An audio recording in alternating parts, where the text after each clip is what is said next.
Deep Work: Rules for Focused Success in a Distracted World by Newport. Picture this moment with me. It's early winter, 2007. In a cozy Edinburgh home office, one of the world's most beloved authors is hitting a wall. J.K. Rowling is racing to finish the final Harry Potter book, The Deathly Hallows. The pressure is almost unbearable. Hundreds of millions of fans are waiting breathlessly. An entire generation grew up alongside Harry, Ron, and Hermione, and now she has to deliver an ending that honors everything they've shared. The weight of that entire magical world rests squarely on her shoulders, but every single time she sits down to write, something yanks her away. The window cleaner arrives with his noisy equipment. Her kids tumble home from school. Dogs bark at nothing in particular. Life's endless interruptions keep chipping away at her focus, piece by piece. She desperately needs to sink deeper into her work than ever before. But her everyday environment simply won't cooperate. So she makes a decision that most people would call extreme. She packs a bag, walks out her front door, and checks herself into a suite at the Balmoral, this gorgeous 5-star Victorian hotel right in the city's heart. She hadn't planned to stay long, just thought she'd try one day there to see what happened.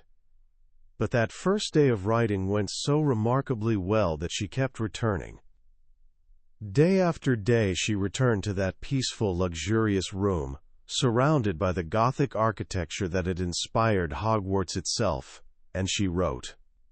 She finally discovered the silence she desperately needed to complete the last Harry Potter book. Now you're probably thinking, well, sure, that's easy for J.K. Rowling. She can afford fancy hotel suites. But here's the thing. This story isn't really about the money. It's about the decision. It's about recognizing that in our distraction-soaked world, the ability to truly, deeply focus has become a genuine superpower. And sometimes, you have to do something radical to protect it. This very idea sits at the heart of a remarkable book by computer science professor Newport. It's called Deep Work. This isn't your typical productivity book promising 3 easy hacks. It's a guide to fundamentally transforming your relationship with work, with technology, and with your own mind. Newport noticed something that most of us feel in our bones but can't quite articulate. Our modern world seems to be in a constant conspiracy against deep thinking. Our phones, our inboxes, our open-plan offices, they're all seemingly designed to trap us in a state of frantic, shallow busyness. But here's the secret he uncovered. And this is the bold promise I'm making to you today. By the time we finish this journey together, you'll understand why the ability to do deep work is becoming simultaneously the most valuable and the rarest skill in the 21st century. You'll discover why the handful of people who cultivate this skill will absolutely thrive, leaving everyone else scrambling behind. And most importantly, you'll walk away with a clear, practical roadmap for rewiring your brain and redesigning your life to make this superpower your own. So let's begin this journey together. Let's discover how you can join the ranks of the focused few. Have you ever felt like you're just spinning your wheels? You stay busy all day long, firing off emails, jumping between meetings, checking notifications.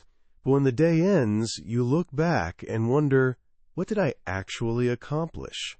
If that feeling resonates with you, trust me, you're far from alone. It's become the defining struggle of our modern era. And Newport argues that this struggle is creating a massive divide in both our economy and our lives. On one side of this divide are people who are steadily falling behind. Their skills are being automated or easily outsourced. They're trapped in that exhausting cycle of busyness, feeling more and more like a human router, just passing information back and forth without creating real value. But on the other side, there's a small group who aren't just surviving, they're thriving beyond anyone's wildest imagination. Newport points to people like Nate Silver, the data wizard who predicts elections with stunning accuracy by wrestling with complex computer models. He talks about David Heinemeier Hansson, the programming genius who created a framework powering massive websites like Twitter and Hulu, all while working remotely from places like Spain and Malibu. And then there are investors like John Doerr, who backed giants like Google and Amazon early on. What connects these wildly successful people? It's not just raw intelligence. They've mastered two core abilities. And these two abilities, my friend, are absolutely key to everything. The first is the ability to quickly master hard things. Our world changes at breakneck speed. The programming languages that are hot today might be obsolete within a decade. Marketing strategies that work now won't work next year. To stay valuable, you need to learn complicated stuff fast. The second is the ability to produce at an elite level in both quality and speed. Having a skill isn't enough anymore. You need to apply that skill to create things of tangible value that people can see and genuinely appreciate. So here's the billion-dollar question. How do you develop these two abilities? The answer, Newport reveals, is a single powerful practice: deep work.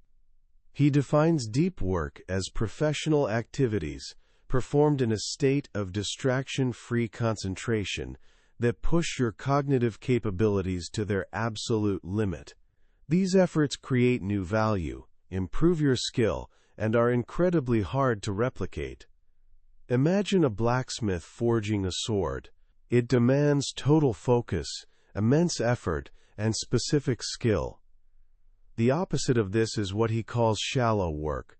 These are non-cognitively demanding, logistical-style tasks, often performed while distracted. Answering emails, scheduling meetings, posting on social media. These things don't create much new value, and honestly, pretty much anyone can do them. Our modern world has become a factory, churning out shallow work. A 2012 McKinsey study found that the average knowledge worker spends over 60% of their week on electronic communication and internet searching. Nearly a third of their time goes to email alone.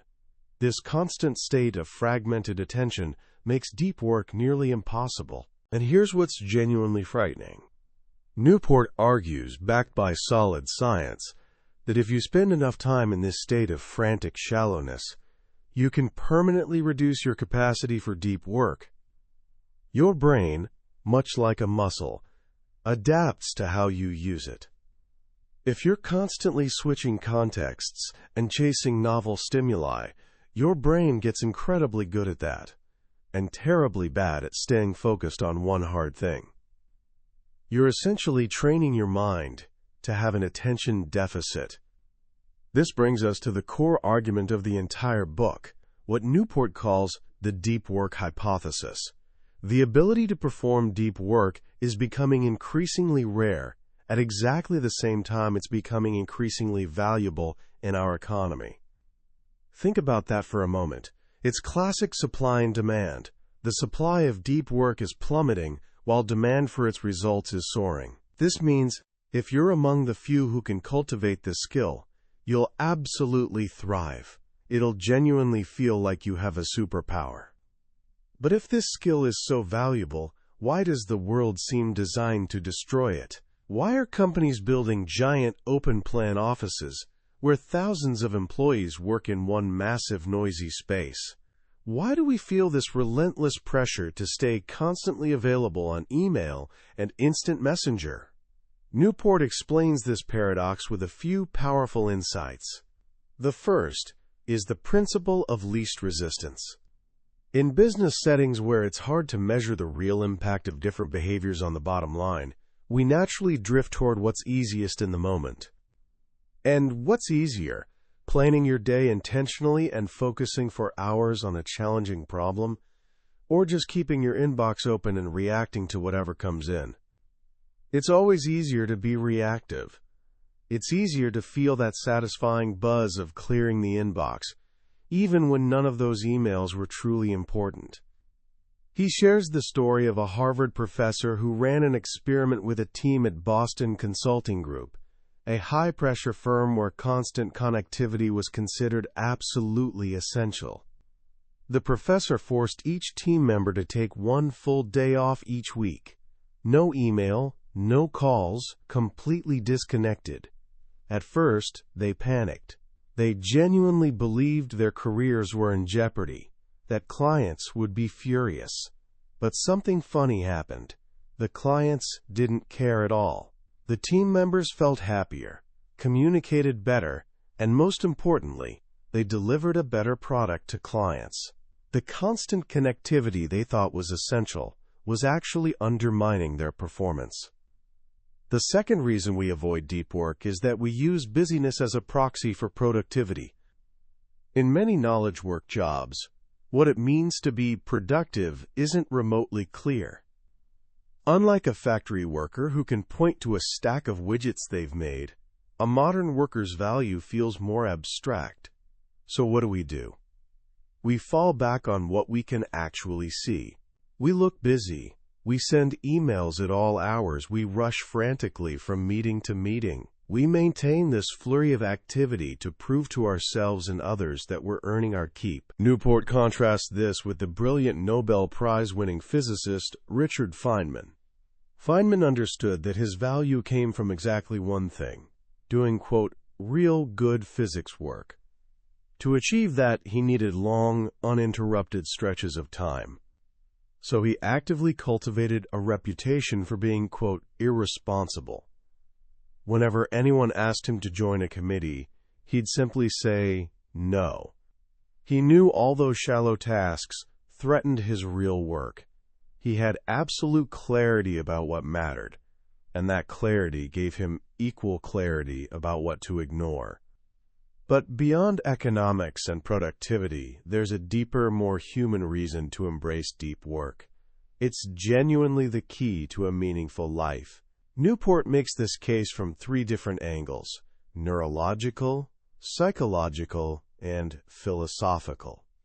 Let's start with your brain. Science writer Winifred Gallagher stumbled upon a profound truth after receiving a diagnosis of particularly aggressive cancer. She realized the disease wanted to monopolize her attention, dragging her into a dark world of fear. She made a conscious decision. She would focus on her life instead. On walks, on movies, on a 6:30 martini. And she discovered that even during the horrors of treatment, her life remained often quite pleasant. This led her to a grand unified theory of the mind. Who you are, what you think, feel, and do, what you love, is the sum of what you focus on. Our brains construct our worldview based on what we pay attention to. If you spend most of your day in the shallow end, responding to emails, dealing with office politics, and scrolling through social media, your brain constructs a world of stress, irritation, frustration, and triviality. The world of your inbox is honestly not a pleasant place to live. But when you spend time in deep work, you're focusing on something meaningful, challenging, and genuinely important. Your mind understands your world as rich and significant. Furthermore, that intense concentration hijacks your attention, preventing you from even noticing the hundreds of smaller, negative things populating our lives. From a neurological perspective, a deep life is a good life. Then there's the psychological argument from legendary psychologist Mihaly Csikszentmihalyi. He's famous for researching a state he calls flow. You've probably experienced it before.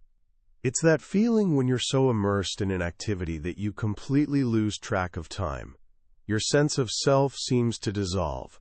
You're just doing. Through decades of research, Csikszentmihalyi discovered something that contradicts conventional wisdom. We usually think relaxation makes us happy. We dream of working less and spending more time on the couch. But his studies showed the opposite. People were often happier at work than during their unstructured free time. Why? Because work, like flow activities, has built-in goals, feedback, and challenges that encourage us to get involved and lose ourselves in it. He found that our best moments usually occur when our body or mind is stretched to its limits in a voluntary effort to accomplish something difficult and worthwhile. Human beings, it seems, are at their best when deeply immersed in something challenging. And deep work is an activity perfectly suited to generating flow. Building your life around the flow produced by deep work is a proven path to deep satisfaction. Finally, there's the philosophical argument. Newport draws on philosophers Hubert Dreyfus and Sean Dorrance Kelly, who argue that in our modern secular world, finding sources of meaning has become increasingly difficult. In the past, meaning came from sacred sources, from connection to something larger than ourselves. But the Enlightenment, for all its benefits, placed the individual at the universe's center. We each became responsible for creating our own meaning, which can feel arbitrary and lead to nihilism. So where can we find meaning today? They point to a surprising answer: craftsmanship. Consider a master craftsman like Rick Furrer, a blacksmith Newport describes, who forges swords using ancient techniques. He spends 8 hours just hammering a single steel ingot into the rough shape of a blade. Every strike is precise, every movement controlled. He says to do it right, it is the most complicated thing I know how to make. And it's that challenge that drives me. I don't need a sword, but I have to make them. The craftsman doesn't invent meaning from thin air. He discovers it in the skillful application of his attention to his craft. The woodworker finds meaning in the wood's grain. The programmer finds it in the code's elegance. The meaning is already there, waiting to be uncovered by someone willing to give it their full, deep attention. This applies to knowledge work just as much as manual trades. Whether you're a writer, marketer, consultant, or scientist, your work is a craft. You don't need a glamorous, world-changing job to find meaning. You just need to approach your work with a craftsman's mindset, and that absolutely requires depth. So the case is crystal clear. Deep work is the key to economic success, personal satisfaction, and a meaningful life. But knowing that isn't enough. You need to build the systems and habits that make it possible. You need to build your own fortress of focus in this distracted world. And that's where we turn now, to the practical rules for making deep work the center of your life. This is the how-to part. This is where you learn to build your superpower. The first step is creating a structure for your deep work. You can't just hope it'll magically happen. You must be intentional.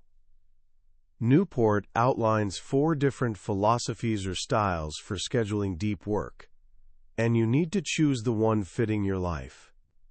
The first is the monastic philosophy. This is the most extreme.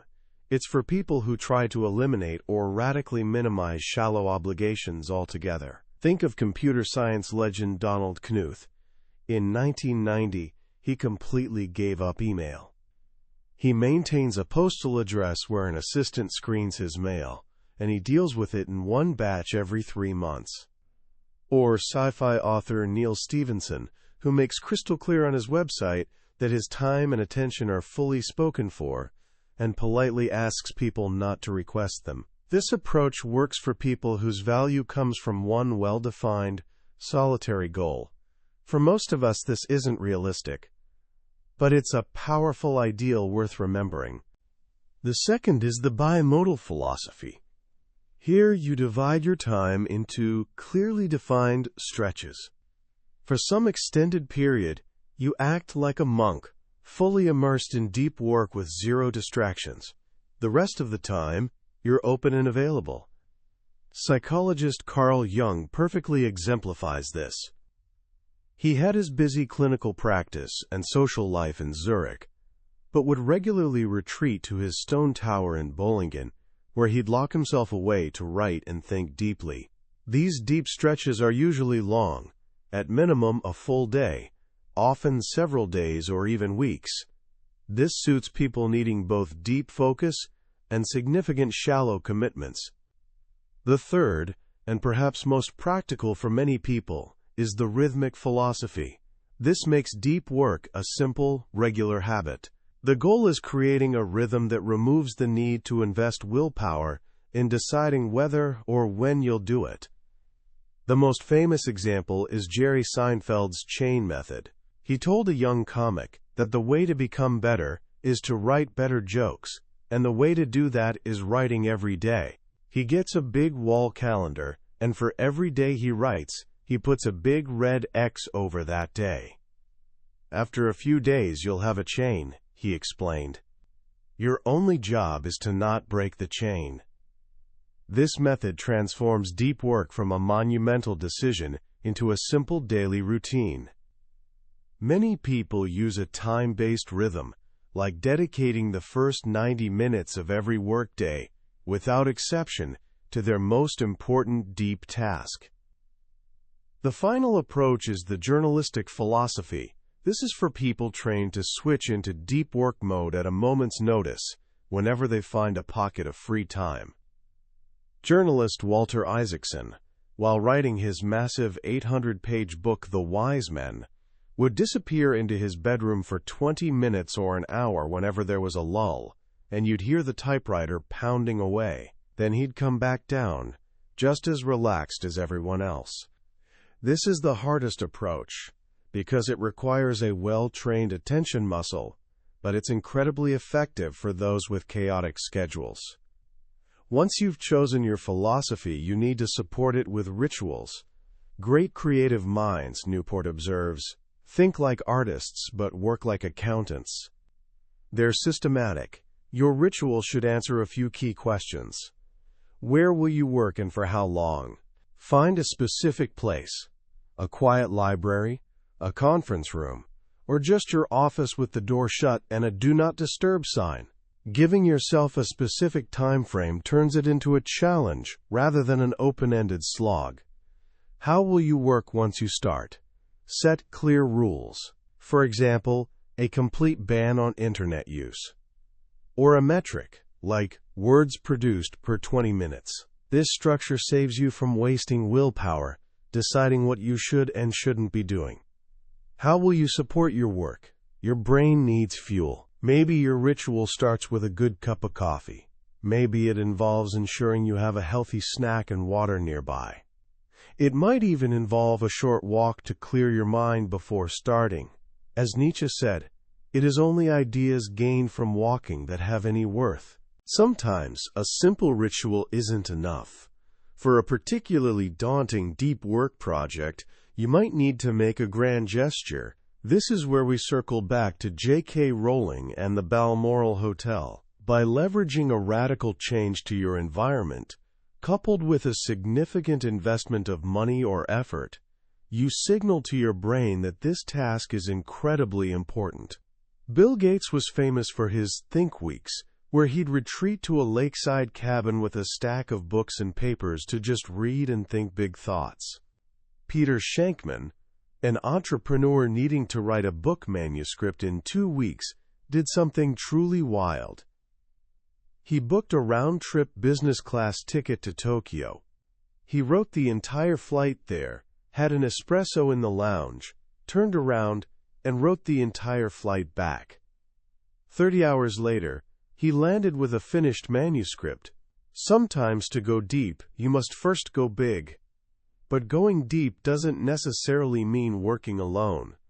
Newport points to legendary innovation hubs like MIT's Building 20 and Bell Labs.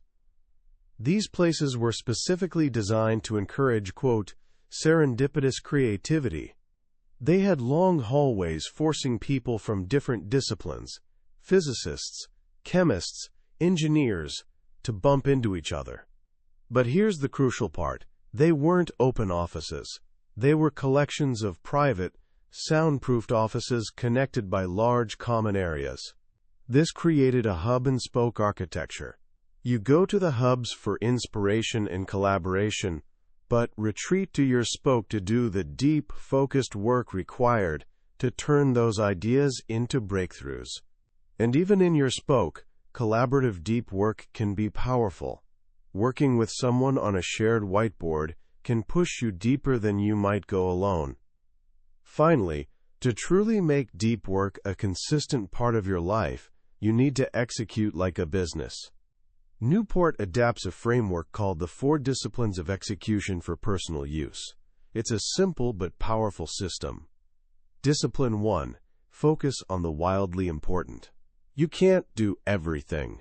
Pick 1 or 2 hugely important goals that your deep work will aim at. Publish 5 papers this year, or finish the first draft of my novel.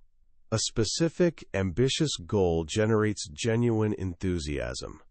Discipline 2. Act on the lead measures. Don't just track your outcome, a lag measure, like number of papers published. Track the behavior that drives that outcome. For us, the ultimate lead measure is time spent in deep work. This is something you can control daily. Discipline 3. Keep a compelling scoreboard. People play differently when they're keeping score. Create a simple, visible scoreboard tracking your lead measure. Newport suggests a simple piece of cardstock taped to the wall next to your monitor, with a row for each week where you make a tally mark for every hour of deep work. This creates a satisfying visual of your progress. Discipline 4. Create a cadence of accountability. You need a regular rhythm of reviewing your scoreboard and planning how to improve it. A simple weekly review is perfect. Look at your score, figure out what worked and what didn't, and make a plan for the week ahead to ensure you hit your deep work goals. Now that you have the structure to work deeply, you need to train your mind to actually be able to do it. This is perhaps the most important and overlooked part of the entire process. The ability to concentrate is a skill that must be trained, like a muscle. Newport's second rule is to embrace boredom. He tells the story of Adam Marlin, a man who in his 20s began the Orthodox Jewish practice of studying the Talmud every morning. This practice demands intense mental strain. He discovered that after years of this daily, quote, mental workout, his ability to generate creative insights in his business life absolutely soared. It wasn't the goal, but it was the effect. He had built his, quote, mental muscle. But here's the catch. You can't just train for focus and then spend the rest of your day in constant distraction. That's like an athlete who trains hard at the gym, but eats junk food all day. You need to wean your mind from its dependence on distraction. If every moment of potential boredom, waiting in line, sitting at a red light, is immediately relieved with a quick glance at your phone, you're rewiring your brain to be incapable of deep work. So how do you fight this? The most powerful strategy Newport offers is counterintuitive. Don't take breaks from distraction. Instead, take breaks from focus. Here's how it works. Instead of scheduling time to be offline, you schedule your time to be online. For the rest of the day, internet use is completely banned. Keep a notepad by your computer and write down the next time you're allowed to go online. Until that time, you stay off. This rewires your brain. When you feel that twitch of boredom and the craving for distraction, you don't give in. You resist. That resistance, that 30 minutes of fighting the urge, is a session of concentration calisthenics. A full day of this becomes a full day of mental training. This works even if your job requires lots of internet use. You just schedule more frequent, shorter internet blocks. The key is protecting the integrity of your offline blocks. To build even more intensity, you can work like Teddy Roosevelt. When he was a Harvard student, Roosevelt had an incredible number of extracurricular interests, from boxing to naturalism. He had very little time left for studies. So in the short blocks of time he did have, he worked with ferocious intensity. No breaks, no daydreaming, just pure, teeth-gritting concentration. You can replicate this by giving yourself a hard, artificially short deadline for a deep work task. Set a timer and attack it with everything you've got. It's like interval training for your brain. You can also train your focus while on the move with productive meditation. This means taking a period when you're physically occupied but not mentally, like walking, jogging, or driving, and focusing your attention on a single, well-defined professional problem. It's hard at first. Your mind will want to drift. But like any meditation, the practice is in gently bringing your focus back, again and again. And if you want a truly structured mental workout, try to memorize a deck of cards. Newport explains the memory palace technique used by memory champions. You associate each card with a memorable person or object, then mentally place these images in specific order in rooms of a familiar location, like your house. To recall the deck, you just take a mental walk through your house. The reason this is such a powerful exercise isn't to impress your friends. It's because it requires sustained, structured attention. It's a direct workout for your concentration muscles. With your structure in place and your mind in training, there's one last major battle to fight. Rule 3 is to quit social media. Now, this sounds extreme, but Newport's argument is more nuanced than the title suggests. He starts by identifying the flawed logic most of us use regarding these tools, the any benefit mindset. We justify using a tool if we can identify any possible benefit to its use, or anything we might miss out on if we don't use it. We'll say, I use Facebook to keep up with old friends, or Twitter is good for seeing the news. These benefits are real, but they're usually minor and random. This mindset completely ignores the massive costs of these tools, the time they steal, the attention they fragment, and the addictive way they're engineered. Newport proposes an alternative, the craftsman approach to tool selection. He tells the story of Forrest Pritchard, a sustainable farmer. Pritchard had a hay baler, a machine for making hay. The any benefit logic would say, of course you need a hay baler. You have animals, they need hay. But Pritchard did a more sophisticated analysis. He looked at the costs, fuel, repairs, taxes, but more importantly, he examined the opportunity cost. The time he spent making hay was time he couldn't spend raising chickens, which brought in cash and produced manure enriching his soil. He realized that buying hay from another farm actually brought new nutrients onto his land. His core goal was soil fertility. The hay baler, despite its obvious benefit, worked against that core goal, so he sold it. The craftsman approach is this: identify the core goals that determine success and happiness in your life. Adopt a tool only if its positive impacts on these goals substantially outweigh its negative impacts. To help you apply this, he suggests a powerful exercise. Identify your main high-level goals in your personal and professional life. For each goal, list the 2 or 3 most important activities that help you achieve it. This is based on the law of the vital few, or the 80-20 rule.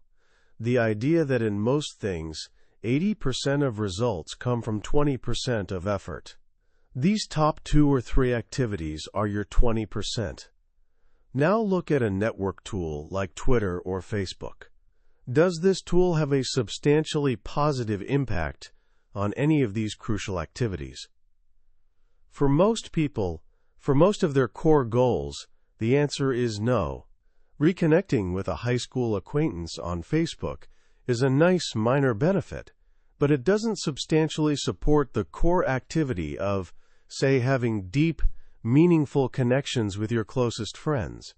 That requires spending real, quality time with them offline. If you're still not convinced, he suggests a radical experiment inspired by minimalist Ryan Nicodemus, who did a packing party where he boxed up all his possessions and only unpacked what he actually needed over the next few weeks.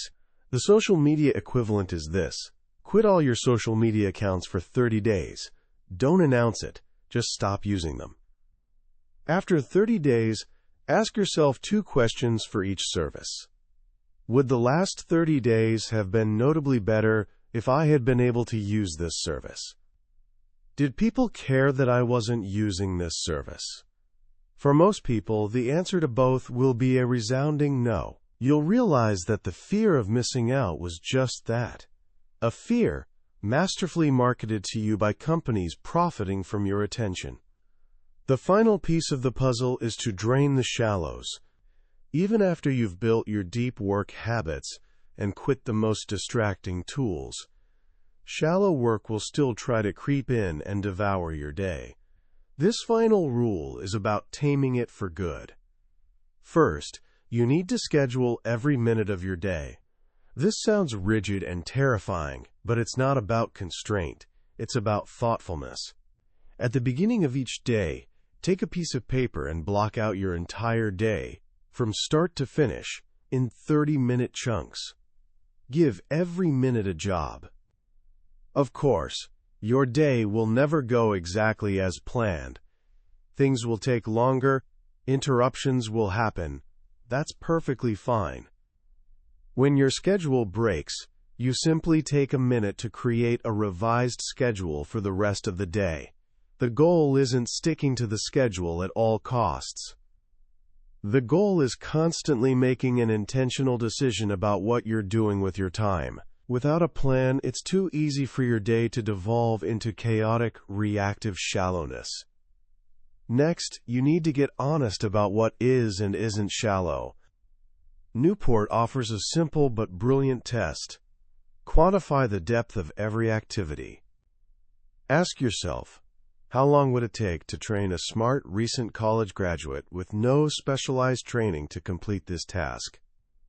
If the answer is a few months or less, the task is shallow. It doesn't leverage your hard-won expertise. If the answer is many months or years, it's deep. Building a sales presentation? Shallow. Editing a complex academic paper in your field? Deep. This test cuts through the fog of self-importance that can surround our work. Once you know what's shallow, you can ask your boss for a shallow work budget. This is a powerful move. Have a conversation with your boss about what percentage of your time should be spent on shallow work. Settle on a number, maybe 40%. Now you have a clear mandate.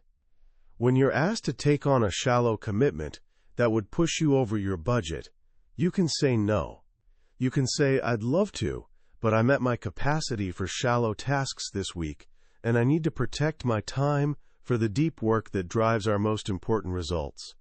This forces your organization to confront the true cost of shallowness. And finally, perhaps the most life-changing strategy in the whole book: finish your work by 5:30. Newport calls this fixed schedule productivity. You set a firm end time for your workday, then work backward from that constraint to figure out how to get everything important done. This forces a scarcity mindset. When your time is limited, you become ruthless about what you say yes to. You become incredibly efficient and organized. You're forced to aggressively cull the shallow and protect the deep. Newport, a hugely productive professor and author, doesn't work evenings or weekends. He gets more done in less time because the fixed schedule forces him to master depth. And a huge part of this is learning to become hard to reach, especially with email. He offers 3 tips. First, use sender filters. Make people who email you do more work. On his website, he doesn't have a general contact email. He has specific addresses for specific requests, and a special address for interesting opportunities where he makes clear he may not respond. This resets the expectation that every message deserves a reply. Second, use a process-centric approach to replies. When you get a vague email like, "Want to grab coffee?" don't just reply, "Sure, when are you free?" That starts an endless back and forth. Instead, identify the project, schedule a coffee meeting, figure out the most efficient process, and propose it. Great idea. I'm free Tuesday at 1, or Thursday at 2 at the Starbucks on Main. If either works, let me know and I'll consider it confirmed. If not, give me a call and we'll sort it out. This closes the loop and saves immense time and mental energy. And third, don't respond. He learned from famous MIT professors that their default behavior is not replying. It's the sender's job to convince them a reply is worthwhile by making a clear, compelling, and easy-to-process request. Develop the habit, as author Tim Ferriss says, of letting small bad things happen. This is the path. It's a journey from a life of distracted frenzy to a life of focused meaning. It's not easy. It requires you to swim against the current of our entire culture. But the rewards are immeasurable. As we reach the end of our journey through deep work, I want to take a moment to reflect on what we've really learned here. This book, on the surface, might seem like a manual for getting more done. But if you've been listening closely, you know it's something much more profound. What Cal Newport has given us isn't just a productivity system. It's a philosophy for living a life of purpose and craftsmanship in an age that seems determined to strip those things away. It's a declaration of independence for your mind. The most powerful lesson for me is the simple but revolutionary idea that a deep life is a good life.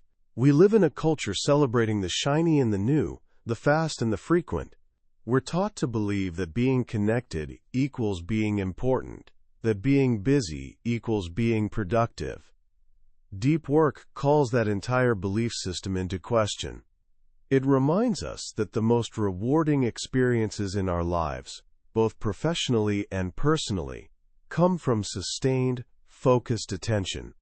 Think about learning a musical instrument, mastering a sport, having a conversation that changes your perspective, or creating something you're truly proud of. None of these things happen in a state of distraction. They all require you to shut out the world and go deep. Newport argues that we should build our entire lives around these moments, not treat them as rare exceptions. This is a radical act of rebellion in today's world. The platforms and tools we use every day aren't neutral. They're designed by some of the smartest minds of our generation with a single goal: to capture and hold as much of your attention as possible so they can sell it to advertisers.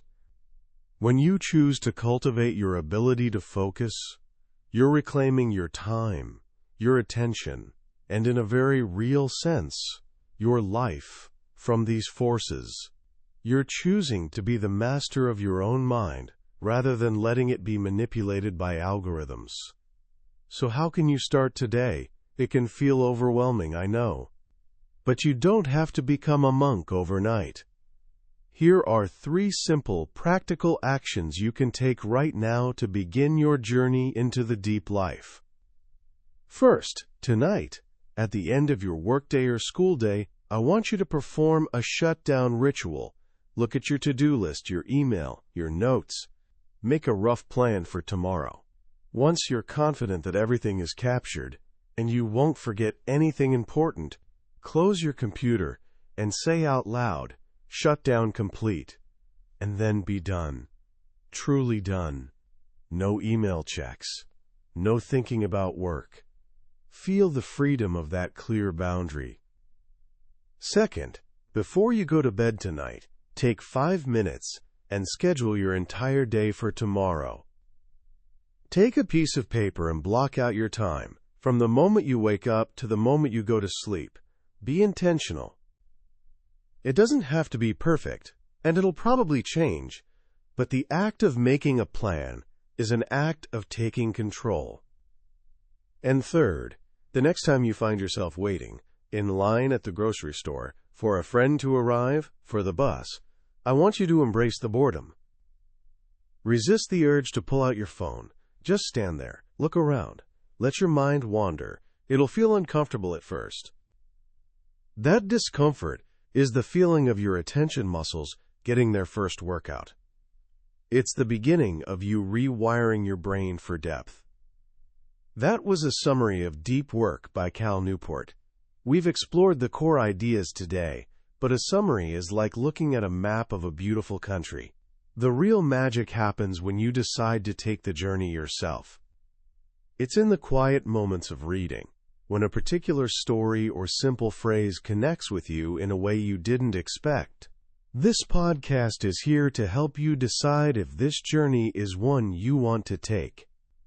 If anything we've talked about today has sparked something in you, if you feel that pull toward a more focused, more meaningful way of living, then I urge you to grab a copy of the book. Reading it isn't just about learning. It's an experience that can genuinely change the way you see your work, your time, and your life. The link to the book is in the description below. Also, if you found this summary valuable and want to continue exploring the ideas that have shaped the most successful minds in the world, please take a moment to hit that like button and subscribe to the channel. It lets us know we're on the right track and ensures you won't miss our next journey into another life-changing book. Let's keep growing together.